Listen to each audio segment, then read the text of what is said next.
Welcome to the OShow, Hamilton's Current Affairs Show. I'm Laura Babcock.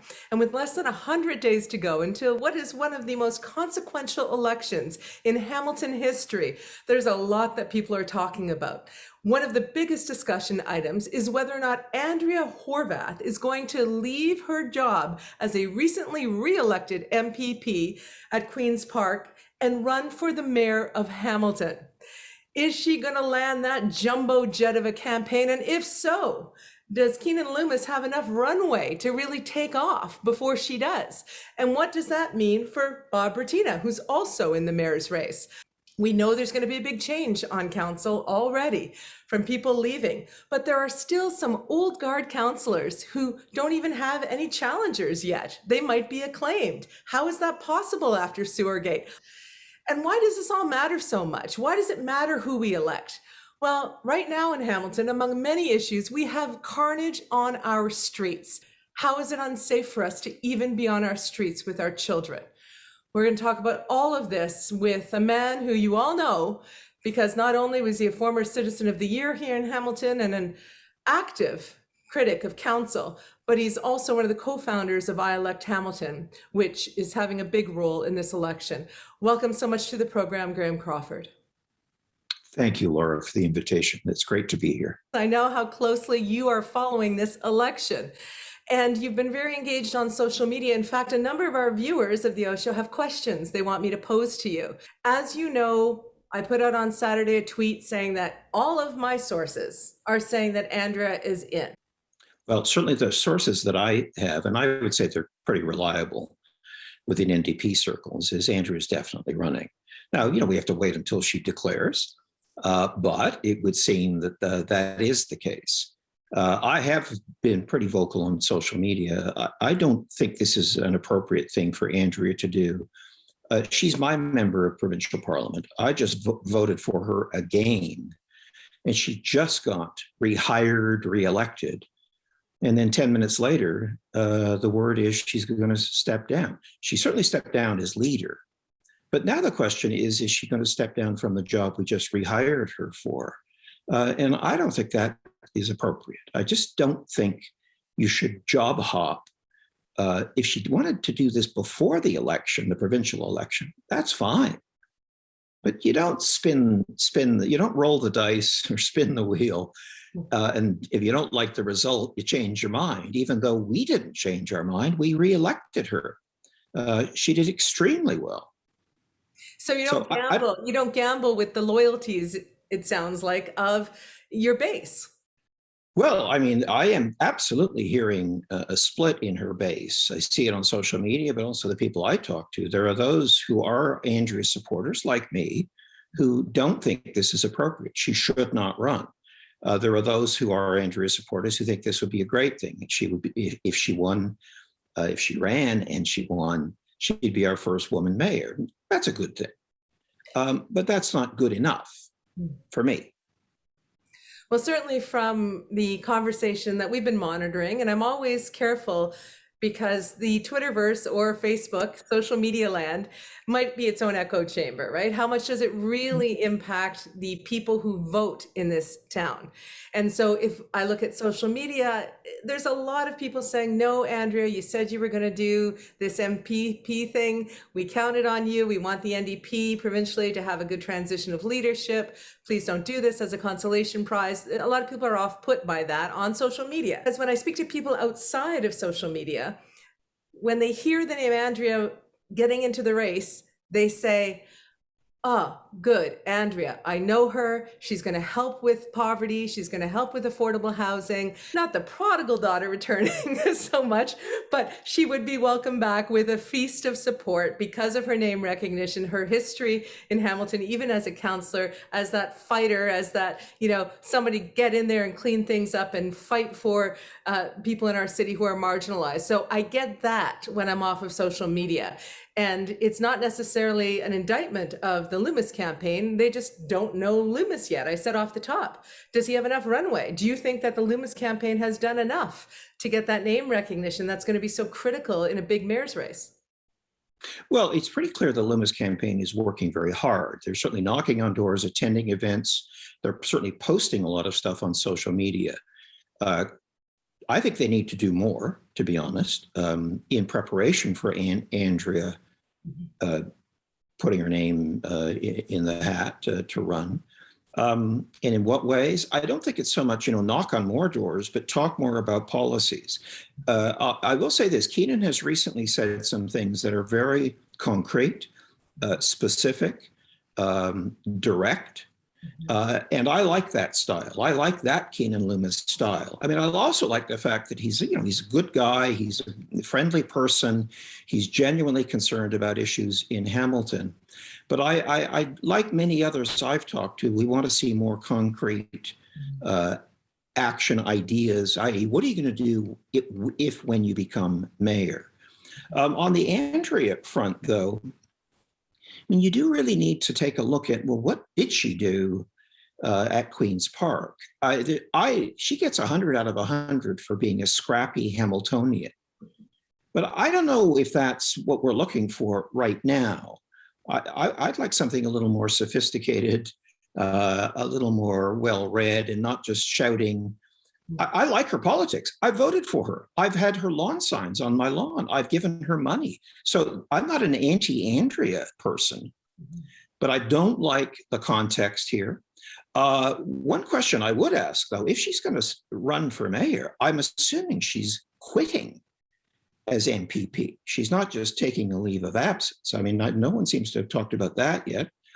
But, and either way, I'm still unhappy if she runs. So, I mean, that idea of them kind of hedging their bets is off-putting, I think, for a lot of voters, because we don't get to do that with our jobs, right?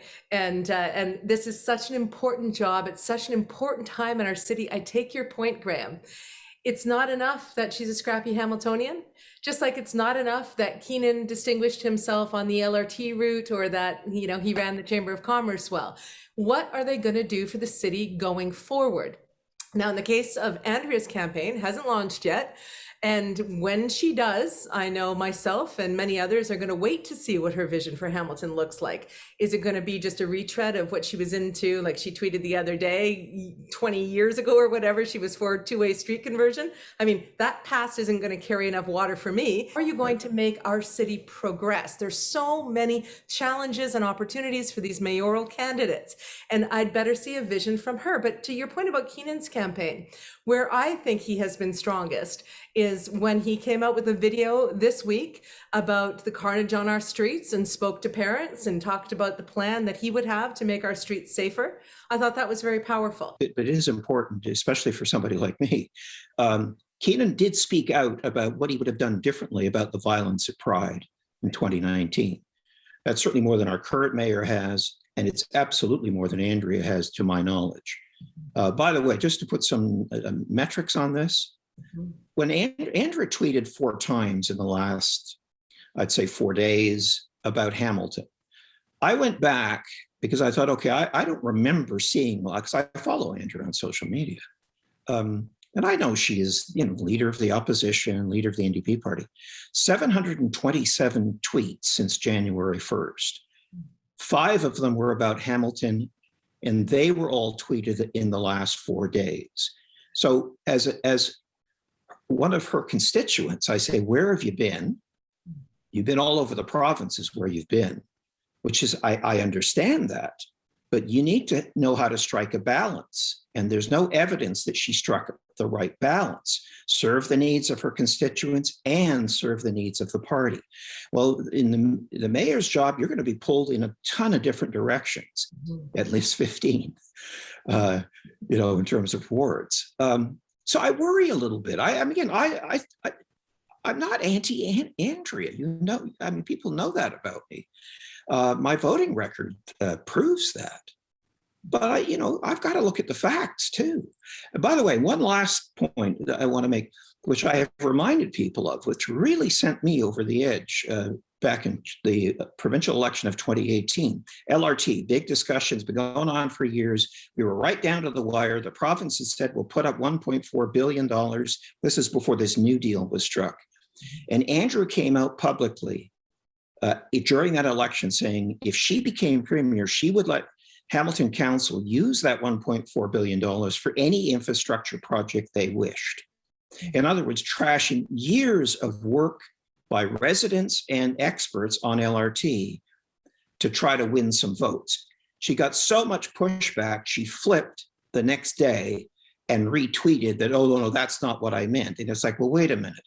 You said it. I mean, we have screen captures of her tweets. This is what she said. Let's not forget that either. Consistency matters. Convenience to get more votes matters too, but in a different way. And that's what I'm worried about. And people are worried that this will be seen as opportunistic, as we've discussed, that it might erode more support for the NDP in Hamilton Centre, that they might even possibly lose that very cherished riding because of this kind of decision.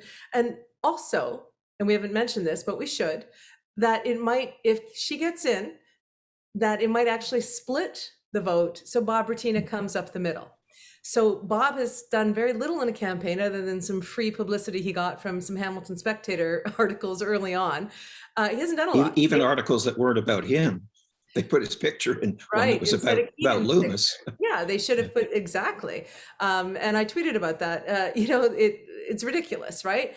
It made it look as though he was the person in the headline when in fact it was Keanin Loomis. So he's had some really nice publicity given to him freely for whatever reason. Maybe he doesn't have a lot of funding. Maybe his campaign is taking more of a laid back, they think they got this thing in the bag, they'll wait till after Labor Day. We haven't heard much from Bob other than he's going to get the best people to come up with the best ideas kind of thing. He can come on the OShow just like Loomis. Loomis has said he's coming back on the OShow soon. He can come on the OShow. Andrea, if she gets in, she can come on the OShow and they can all speak to their platforms.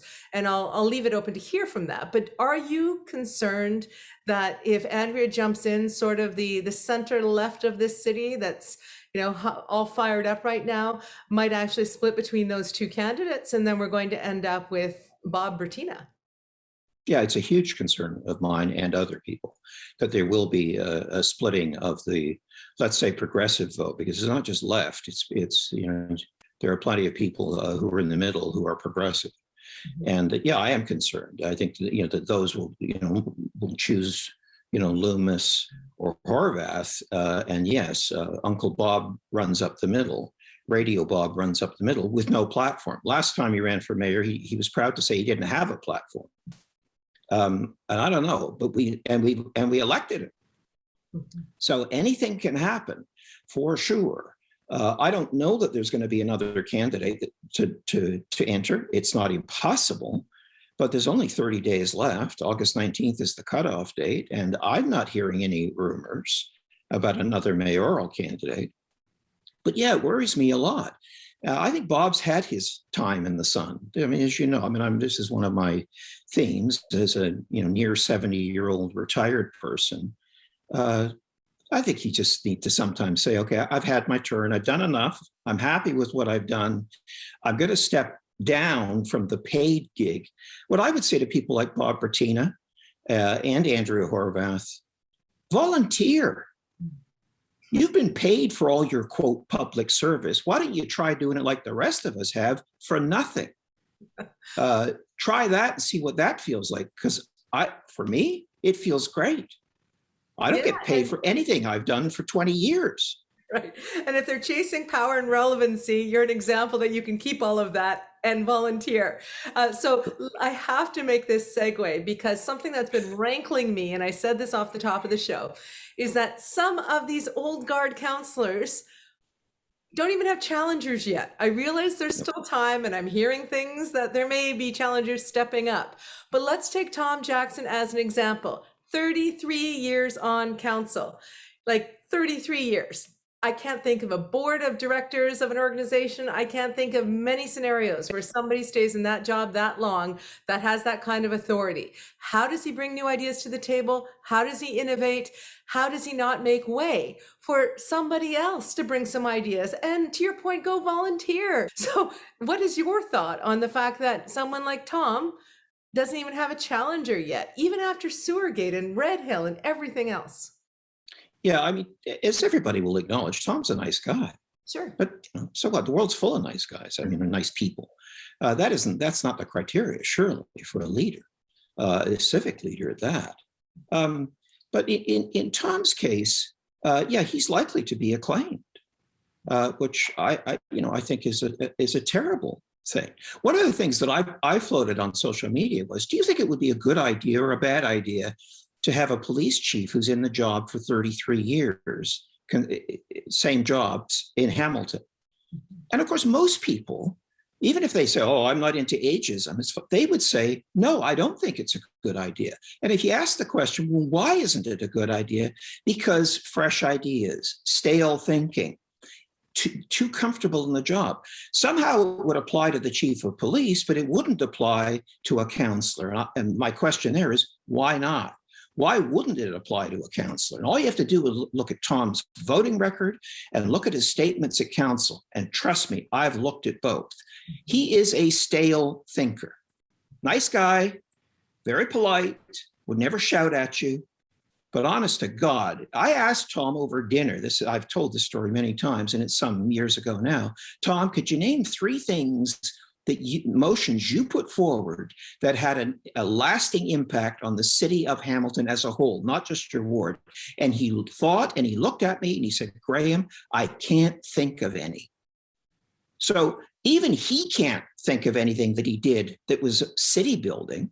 And I've told the story many times of Tom's guy coming up to me and saying, Laura, at least he's not corrupt. Come on, when they were campaigning. I said, that's hardly a value proposition just to lead with. And then Tom comes around with his famous clipboard and he's like, Laura, what do you guys need done? What do your neighbors need done? I can make it happen. And I thought, boy, non-incumbents, how do they ever compete with that? And I said, Tom, don't worry about it. But I did tell the story on the OShow, and he did drive by a couple days later going, Laura, my famous clipboard, right? But the point is this, I don't think people think they can take down these giants of council. Let's take Ancaster, for instance. Lloyd Ferguson has not announced yet as an old guard if he's back in.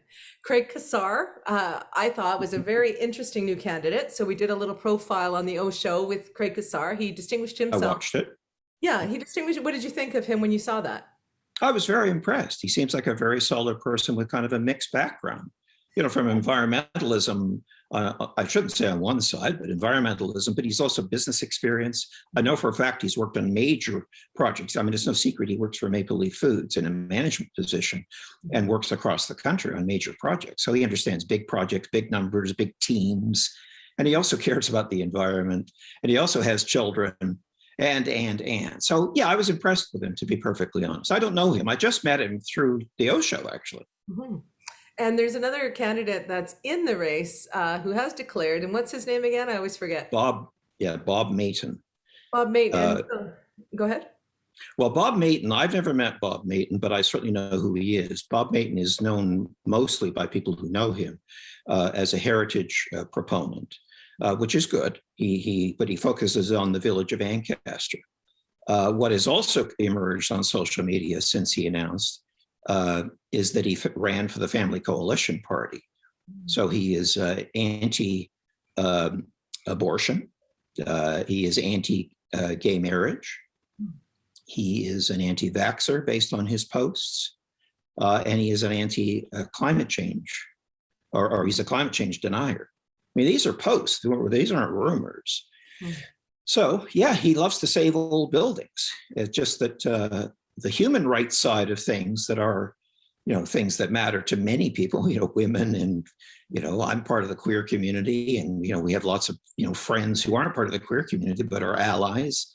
I'd like to believe that they don't think his position is a good one either. But by the way, Bob has scrubbed his Facebook page, so you couldn't find any of this stuff out, but it's been out there, and there's plenty of screen captures. Well, that explains then an email or I guess a screen capture of the Ancaster Heritage Facebook group or something that was sent to me. That's right. That's the one. Yep. And with somebody challenging him on those positions. And, so it's very interesting. Well, what I do know is Lloyd has said 2 things publicly. One, he's not running again, but he has said that in a previous election.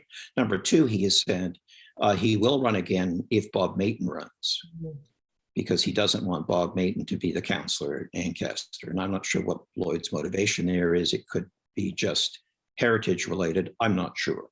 But he has said both of those things publicly. So I don't know. It'll be fascinating to find out. But I did have somebody tell me the other day, somebody that OShow viewers would certainly recognize, that all the old guard are going to run and they're all going to win. So let's talk about another old guard, Terry Whitehead, and he is taking another mental health leave. So do you think that he is back in the election? And I ask this because if Terry isn't running again because of his mental health leave and the challenges he's facing, we did an interview with Kojo because Kojo is certainly running a fascinating campaign in that riding. I'm hearing rumors of a big candidate name that's going to drop if Terry doesn't, to kind of push back on Kojo. So what are your thoughts about that very contentious race? Well, having watched Terry's decline, and I watched all of that last council meeting where he was even more out of control. And this is after he had come back from basically a year's leave of absence. It's sad. I mean, I don't want Terry to be the counselor, and I didn't want that before. But I've laid off Terry because clearly there is a mental health problem. It is literally unfolding before our eyes. So I'm not casting aspersions. We can all see it. I don't think he's going to be healthy enough to run, but that's just my view. I'm certainly not a medical professional. But I mean, really, it was a shocking display at the last council meeting. He was obviously doing his Zoom call from home, even though many councillors were in council chambers, pacing in circles in his living room with his phone like a shaky selfie and yelling. It was bad. It was bad. And I really do. I mean, I genuinely feel badly for him and for his family, but he's got to look after himself. And I hope his friends step in and speak to him and to his family and say, maybe this isn't the right thing. In terms of somebody else parachuting in, if Terry doesn't run, yeah, it's a possibility. There's 30 days left, though. And I think given Terry's condition, Terry could change his mind in 10 minutes. He's mercurial, to say the least. So I don't know what will happen there. What I also know, Laura, though, is that Arlene Vanderbeek does not have any competitors. Brad Clark doesn't have any competitors. Tom, of course, doesn't have any competitors. They all could be acclaimed. It's possible. We also have about half as many. Now, there is still 30 days to go, and this can change. But as we sit today, we have about half as many candidates running as we did in the last election. So even though more open seats, we have half as many people running. Again, there could be an enormous groundswell that happens in the next 30 days, but who knows?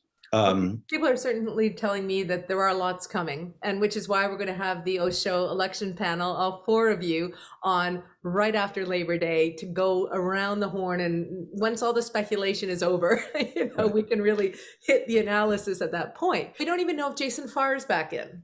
Or is Jason Farr waiting for a by-election to be called in Hamilton Centre by Andrea jumping in the mayor's race, in which case he might run for the Liberals there after he failed in his bid for the run he tried to do in Stony Creek in the provincial election. Right. So is there a possibility that Jay's waiting for that? Or is Jay going to drop back down into the ward race and try to take on Cameron Kretsch, who at this point is arguably the front runner? Well, I would say yes, Cameron. Based on what I'm seeing, again, it is my ward, so I'm seeing stuff. Cameron is working like crazy, knocking on doors. I know they've knocked on, I'm sure, thousands of doors already. Yeah, I've heard these rumors about Jason. Is he going to try to run provincially if Andrea steps down? Jason's in a tough position. I don't think the buzz is good in Ward 2. And again, I have the people I know, and I don't know everybody in Ward 2, but there are plenty of people who are quite unhappy with Jason Farr. Mm-hmm. So I think he would have an extraordinarily tough race, even if he came back and ran. There is one ward where everybody seems to be running. Yes. I wish they would share some of the wealth. I mean, we've had city councillors run in other wards than where they live. Why do we have such a plethora of talent coming into Ward 4? I mean, we showcased Tammy Huang because she seemed to run a very innovative campaign. City staffer, ECDEV, had a lot of interesting things to say. But there are a lot of names running in Ward 4 now. So why are they all at that trough? I don't know why. I mean, the mighty Sam Marula, finally retired, so there's a huge vacuum there. a pleasant vacuum in my opinion, but that's just my view. So people are, I guess, are rushing in. But look at what's going to happen there. Talk about vote splitting, because it's not as if any of these people are that well known. They are building reputations, or at least communicating their reputations to people who may not know them now. Mm-hmm. So even if they land with people, if you've got 10 or 11 candidates running, how many votes do you need to win? And the answer is not that many. So that's what is likely to happen in Ward 4. We're going to get a candidate who wins with probably something on the order of 10% of the counted votes. But this is democracy. This is how our first past the post system works. But it does go to the point that Dan Jelly has been making with me a lot this weekend over Twitter, that these important ward races where they have real constituencies, real budgets, and real potential to stay in for a very, very long time, unlike a mayor, these are sometimes decided by a couple hundred votes. So we should be focusing on them. And that's what we're trying to do on this program, not just the mayor's race. What is happening in some of these wards? And there's a lot more to talk about. And we'll talk about them. We'll preview some candidates throughout August, some new people in the conversation so people can get to know them. But certainly with the election e-panel in after Labor Day, we're going to go through every single one of these races and talk about it. Right. I want to just move now to a deeply disturbing crisis in our communities. It is carnage on our streets. And Graham, the police chief put out a statement that they're, I guess, dedicated to the issue. But by your math, by your research, it doesn't look like they're doing nearly enough. Well, I mean, based on what the chief said, so there was a full page or front page, full page story in the Hamilton Spectator. Part of that article by Tevye Morrow included an interview, or at least a comment or two, from Frank Bergen, the chief of police. Bergen said, oh, it's terrible, no community wants to tolerate this, and so on, all the blah, blah, blah stuff that, of course, everybody already knows. And then said, we're committed. People don't know we've invested, or dedicated is the word he used, 250 hours of police time monitoring high collision intersections. And I thought, 250 hours in a year? And he said it was for the year. And so I did some simple math and took, 365 days, divided it. I also looked at the number of police officers. He has 818 or 830 uniformed police officers. There's another 415 civilians. You know what it worked out to, Laura? It worked out to 45 minutes per day for one officer. And this chief is saying that's dedication. And remember, the police budget is the single largest portion of all of our taxes get spent on police. And he's saying, hey, we're so dedicated, we put in 45 minutes a day. This is based on his quote. I'm not making this up. 45 minutes a day within the context of a civic crisis. And we're supposed to say, gee, chief, thanks so much. It's like, well, what are the other 820 officers doing? I realize we have other issues in this city. I'm not suggesting all of them should be on traffic watch, but come on, one officer for 45 minutes a day, and you're pushing that to the Hamilton Spectator? We need to, those who want to debate whether we defund the police or not is fine, but surely to goodness, you could look at that number and the 45 minutes within the context of a civic crisis and say, we need to rethink policing in this city. We at least need to do that because it's not working. And by the way, I am not saying that greater enforcement will fix our problem. It won't. Greater enforcement will not fix what happened on Ottawa Street when that vehicle was airborne because it went over the railroad tracks down near Dofasco. It was airborne, lost control, and took out this family. Police watching that isn't going to change it. So we have many other things to do, but we could at least quadruple, more than that. We need to more than quadruple the kind of enforcement activities. But then, of course, there's the whole issue around safe streets, the conversion of our one-way speedways, our highways. There's lots of stuff to do, but policing is one element of that, and I don't think we're doing a good enough job with it. Graham Crawford, thank you for spending all this time with us today. We kept you on longer, but really, this is a city that is right on the edge of some major change, and iElect has been tracking it, I think, better than the city's own website. You've been tracking on iElect's website what the candidates are, how many days are left. So parting thought from you.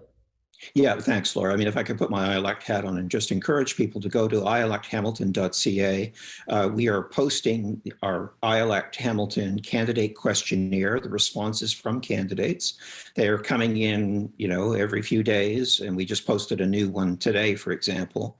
And it's a specific question about the kinds of things iElect has been focusing on. Please check that out. But also, we update every week who has entered the race. Please go to the websites if they exist. They don't all exist. There are people running who still don't have websites, which is a whole other mystery to me. But plenty of the hardworking ones do. Check them out. Learn about your candidates. Ask them questions. There's lots you can find out. Be proactive. And of course, Laura, as you always say, vote, vote, vote. Even to the people who say terrible things about us and iElect online, I even say to them, stop complaining about me, just go vote, get your friends to vote, lobby for your issues, write letters to the Spectator, get off Twitter and go and get your candidates elected. I don't care. I just want more than a 35% or whatever voter engagement. This is just too important. And one last important thing I want to leave our viewers on is get vaccinated. If you're eligible for the booster, the advice is to take it. You've got 4, I've got 4. I didn't have a single side effect from my 4th one. Neither did I. And I can still take the new variant specific one when it comes out in the fall, winter. So I've been encouraging people since the start of this dreadful pandemic. If the shot's available, please get it. It's science. It is a miracle that we even have one so soon in a pandemic. And we need to keep each other safe. We need to protect the vulnerable, and we need to keep our businesses open and keep our city running and thriving. So please, if you can, get vaccinated. Thank you, Graham Crawford, for doing the OShow. And I can't wait to have you back on the big election e-panel, the election panel after Labor Day. Thanks, Laura.